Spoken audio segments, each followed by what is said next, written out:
नमस्ते दोस्तों, आपके जीवन में हर वक्त खुशियां बनी रहें और आप हर दिन नई ऊंचाइयां हासिल करें। जो आप चाहते हैं वो आप जरूर हासिल करें और जो आपको भगवान देना चाहता है वो भी आपको मिलता रहे। ऊपर वाले की कृपा बनी रहे, यही दुआ करता हूं मैं। तो धीरज की वाणी में आज नई कहानी के साथ हम फिर मिलते हैं। ये कहानी गांव में रहने वाले एक आदमी की जो फालतू बैठा लोगों के पास बैठकर दूसरे लोगों की बुराइयां करता रहता था।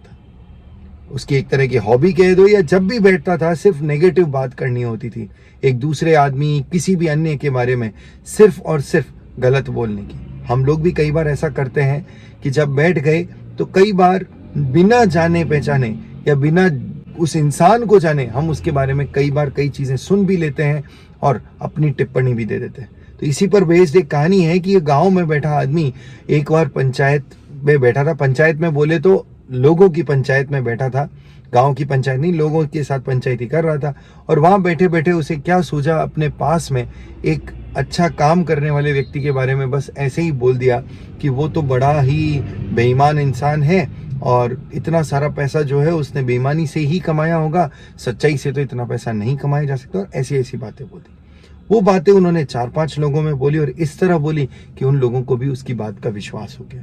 उन लोगों ने जाकर आगे बात बोली और दोस्तों में बोली और वो बात गांव में एक तरह से कह दिया आग की तरह फैल गई।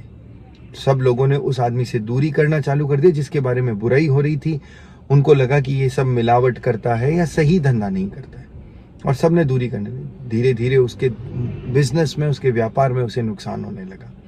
उसे कोई भी कोई चीज नहीं खरीद रहा था, ना कोई उसे कुछ बेच रहा था। तो उसे परेशानी होने लग गई कि आखिर हुआ क्या। अंत में उसने किसी अपने घनिष्ठ से पूछा तो उसे पता चला कि उसके बारे में गांव में ये बात है कि वो मिलावट करता और बेईमानी करता है। वो जाकर पंचायत में पहुंचा, गांव की पंचायत में पहुंचा और पंचों से शिकायत करी कि मेरे बारे में ऐसी बातें फैलाई जा रही है, जबकि ऐसा कुछ नहीं है, आप कभी भी आकर चेक कर सकते हैं। पंचों ने उस पर नजर रखी और पता चला तो वो सही निकला, लेकिन वो सिद्ध कैसे करे।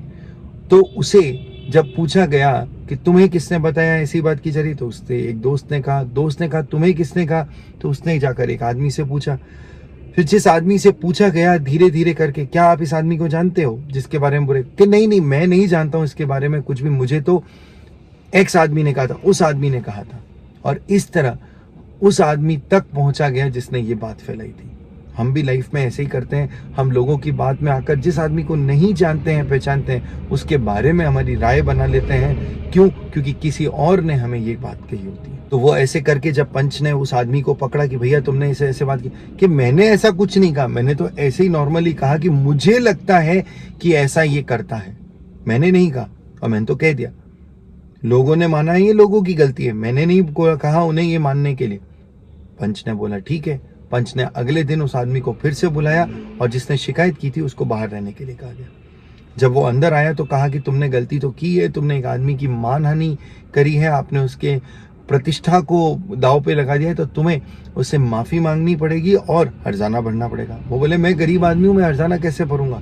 तो उन्होंने कहा तुम्हें कुछ नहीं करना है, एक पन्ने पे जो भी तुमने आज तक उसके बारे में बातें बोली है वो लिखनी है और नीचे लिखना है कि मैंने ये सब असत्य कहा था और उस पर हस्ताक्षर कर देना।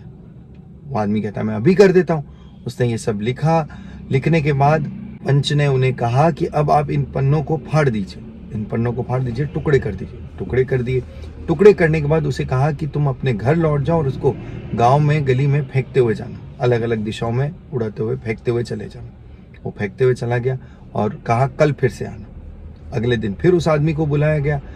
जब उसे बुलाया गया तो बोला कि तुम्हारी सजा माफ हो सकती है, केवल एक ही शर्त है, तुमने जितने पन्ने फेंके थे उन सबको उठा कर ले आओ वापस।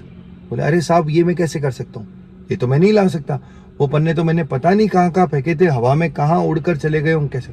तो क्या यही बात है, तुमने तो बात कह दी लेकिन वो बात कितने लोगों में फैली, कैसे फैली, कहाँ उड़ी, अब तुम चाह कर भी उस बात को खत्म नहीं कर सकते। तो तुमने उस इंसान की प्रतिष्ठा को दांव पर लगाया है, इस प्रतिष्ठा के लिए तुम्हें हर्जाना भुगतना पड़ेगा और अगली बार बोलने से पहले सोचना पड़ेगा। तो हमें भी व्यर्थ नहीं बोलना चाहिए किसी के बारे में भी, जब तक हम उस व्यक्ति को जानते नहीं है, और हो सके तो बुरा ना बोले, अच्छा ही बोले। तो ये थी आज की धीरज की वाणी। धन्यवाद।